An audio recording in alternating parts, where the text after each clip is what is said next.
Hi friends, Royce ടെക്കിൻ്റെ മറ്റൊരു വീഡിയോയിലേക്ക് നിങ്ങളെ ഹാർദവമായി സ്വാഗതം ചെയ്യുന്നു. ഇന്ന് ഞാൻ നിങ്ങളെ പരിചയപ്പെടുത്തുന്നത് അനലോഗ് വി യു മീറ്ററും 2.1 റിമോട്ട് കിറ്റും ഉപയോഗിച്ച് ചെയ്തിരിക്കുന്ന ഒരു സ്റ്റീരിയോ ആംപ്ലിഫയർ, പിന്നെ ഒരു സബ്വൂഫറും ആംപ്ലിഫയറുമാണ്. അപ്പോൾ ഇതിൽ 100+100 വാട്ട്സ് ആണ് നമ്മൾ സ്റ്റീരിയോ ഔട്ട്പുട്ടായിട്ട് എടുത്തിരിക്കുന്നത്. സബ്വൂഫർ നമ്മളൊരു 200 വാട്ട്സ് ഔട്ട്പുട്ടുമാണ് നമ്മൾ ചെയ്തിരിക്കുന്നത്. നമ്മളിതിൻ്റെ കൂടെ ഈ ആംപ്ലിഫയറിൻ്റെ കൂടെ 2 സ്ലിം ടൈപ്പ് ടവർ സ്പീക്കറുകൾ ചെയ്തിട്ടുണ്ട്. 4 inch 2 woofer, 4 inch 2 full range speaker ഒക്കെ ഉപയോഗിച്ച് ചെയ്തിരിക്കുന്നതാണ്.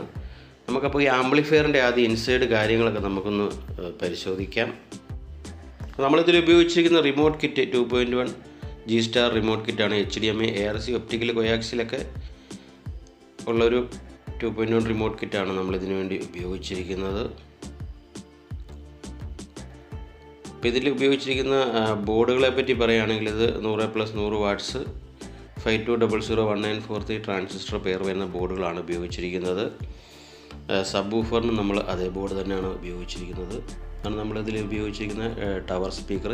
ഈ ആംപ്ലിഫയറിന് വേണ്ടി നമ്മൾ ഡിസൈൻ ചെയ്തതാണ് ഈ 2 ടവർ സ്പീക്കറുകൾ. ഈ ആംപ്ലിഫയർ നമ്മൾ ഉപയോഗിച്ചിരിക്കുന്നത് ഒരു analogue V U meter, stereo analogue V U meter. പിന്നെ ഈ ആംപ്ലിഫയറിൽ ഇൻബിൽറ്റായിട്ട് കരോക്കെ 2 മൈക്ക് കണക്ട് ചെയ്യാവുന്നതുണ്ട്. പിന്നെ ഇതിൽ ബാസ്, ട്രബിള്, ബാലൻസ് കൺട്രോളുകളൊക്കെയാണ് സ്റ്റീരിയോ ആംപ്ലിഫയറുകളിൽ വരുന്നത്. പിന്നെ സബ്വൂഫർ ആംപ്ലിഫയറിൽ നോക്കുകയാണെങ്കിൽ ഒരു 200 വാട്ട്സ് ഔട്ട്പുട്ട് ലഭിക്കുന്ന രീതിയിലാണ് അതും ചെയ്തിരിക്കുന്നത്. ഇതാണ് നമ്മൾ ടവറിൽ ഉപയോഗിച്ചിരിക്കുന്ന സ്പീക്കറുകൾ. 4 ഇഞ്ച് 2 വൂഫറുകൾ. ഇത് പാനാസോണിക് എന്ന് പറഞ്ഞൊരു കമ്പനി പുറത്തിറക്കുന്നതാണ്. അത് ഒറിജിനൽ പാനാസോണിക് ഒന്നുമല്ല. പിന്നെ ഈ 2 മിഡ് റേഞ്ചിന് വേണ്ടി നമ്മൾ 2 കൊയാക്സിൽ സ്പീക്കറുമാണ് യൂസ് ചെയ്തിരിക്കുന്നത്. 2 4 ohms വൂഫർ സീരീസ് കണക്ഷൻ എടുത്ത് 8 ohms ആക്കിയിരിക്കുന്നു. 2 കൊയാക്സിൽ സ്പീക്കർ, അതും 4 ohms ആണ്. അതും സീരിയൽ കണക്ഷൻ ഉപയോഗിച്ച് നമ്മൾ 8 ohms ആക്കിയിരിക്കുന്നു. അതിൽ സോണിയുടെ ട്യൂട്ടറുമാണ് ഉപയോഗിച്ചിരിക്കുന്നത്.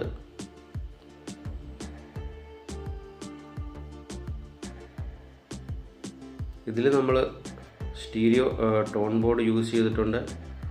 പിന്നെ അനലോഗ് വി മീറ്റർ, അത് കൺട്രോൾ ചെയ്യാനുള്ള ഒരു PCB സർക്യൂട്ട് നമ്മളിതിൽ ആഡ് ചെയ്തിട്ടുണ്ട്. പിന്നെ ഇതിൽ ടോറോയിഡ് ട്രാൻസ്ഫോർമറാണ് യൂസ് ചെയ്തിരിക്കുന്നത്. സബ്വൂഫർ ആംപ്ലിഫയറിൽ നമ്മൾ 4 transistor mono board, toroid transformer, subwoofer filter board, speaker protection എല്ലാം നമ്മൾ ആഡ് ചെയ്തിട്ടുണ്ട്. ഇതിനുവേണ്ടി നമ്മൾ JBL 1300 സബ്വൂഫറാണ് നമ്മൾ ഈ ആംപ്ലിഫയറിന് വേണ്ടി യൂസ് ചെയ്തത്. നല്ല ഹെവി ആയിട്ടുള്ളൊരു ബാസ് നമുക്ക് ഔട്ട്പുട്ടിൽ ലഭിക്കുന്നുണ്ട്. നമ്മൾ ഈ അനലോഗ് വി യു മീറ്റർ നമ്മൾ പിങ്ക് കളറാണ് നമ്മൾ കൊടുത്തിരിക്കുന്നത്.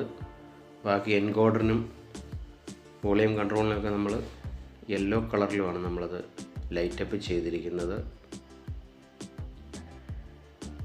ഓവറോൾ നല്ലൊരു ക്വാളിറ്റി ആയിട്ടുള്ള ഔട്ട്പുട്ട് ലഭിക്കുന്ന രീതിയിലാണ് ആംപ്ലിഫയർ. പിന്നെ ഈ ബോക്സുകളൊക്കെ നമ്മളിതിന് മാച്ചാകുന്ന രീതിയിൽ തന്നെയാണ് ചെയ്തിരിക്കുന്നത്. കാരണം അതിൻ്റെ പാരാമീറ്റർ സെറ്റപ്പ് ഒന്നും നോക്കിയിട്ടൊന്നുമല്ല. അത് സ്പീക്കറുകൾ നമുക്ക് ലോക്കലായിട്ട് മാർക്കറ്റിൽ കിട്ടുന്ന സ്പീക്കറുകളാണ്. വളരെ ബഡ്ജറ്റ് വൈസായിട്ട് ചെയ്തിരിക്കുന്ന 2 ടവർ സ്പീക്കറുകളുമാണ്.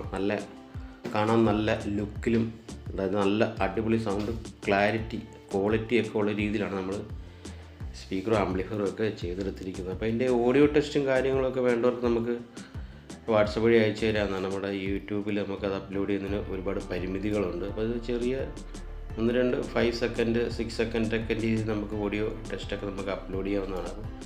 വീഡിയോ നിങ്ങൾക്ക് ഇഷ്ടപ്പെട്ടാൽ ലൈക്ക് ചെയ്യുക, ഷെയർ ചെയ്യുക, സബ്സ്ക്രൈബ് ചെയ്യുക.